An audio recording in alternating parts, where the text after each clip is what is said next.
Bajaj housing finance इसके बारे में सवाल है। ये अविनाश साहू हैं। इन्होंने पूछा है बजाज हाउसिंग फाइनेंस में 2-3 साल के लिए आपका नज़रिया क्या है? 250 स्टॉक हैं 95 के भाव पे। बजाज हाउसिंग फाइनेंस में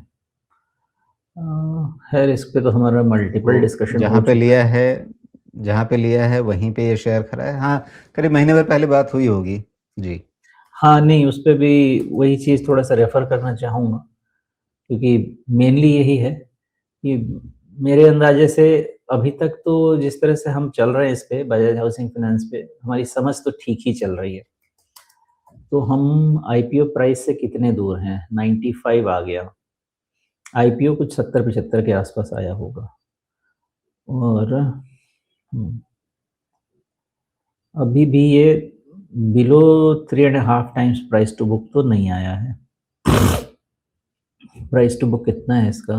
प्राइस टू बुक 3.74, तो 10% में बिलो 3.5 टाइम्स तो आ जाना चाहिए। और 95 माइनस 10% यानी 85, तो अभी भी तो नंबर्स तो वही बैठ रहे हैं राजीव जी, नंबर्स चेंज नहीं हो रहे हैं।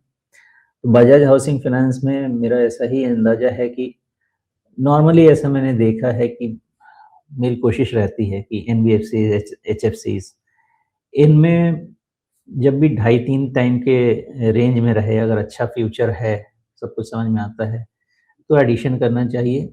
3.5 टाइम्स के आसपास रहता है और फिर भी फ्यूचर अच्छा है तो बने रहना चाहिए।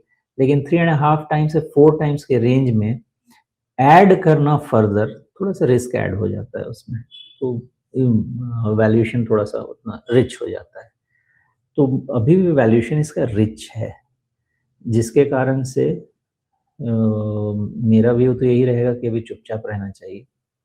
बट 100 रुपये निकले तो व्यू चेंज करने की कोशिश करते हैं। क्यों? क्योंकि उस समय हो सकता है कि कुछ निफ्टी में एक अच्छा अपसाइड बन जाए, फिर यहाँ से बैंक निफ्टी 60,000 के ऊपर चला जाए, ऐसा अगर कुछ कुछ होता रहे तो देखा जा सकता है। लेकिन वैल्यूएशन बेस्ड तो अभी भी 75-80 का रेंज ही ढंग का लगता है। 80 के आसपास plus minus 5 rupees Bajaj housing का। और अर्ली इंडिकेशंस लेना है तो 100 रुपीज़ के ऊपर क्लोज हुआ तो गैप फॉर्मेशन, मतलब गैप फिलिंग प्रोसेस शुरू हो जाएगा। इन दैट केस आपके पास 90-92 का पॉइंट है, रिस्क मैनेजमेंट का ट्राई कर सकते हैं, but still valuation will not be in very comfortable range.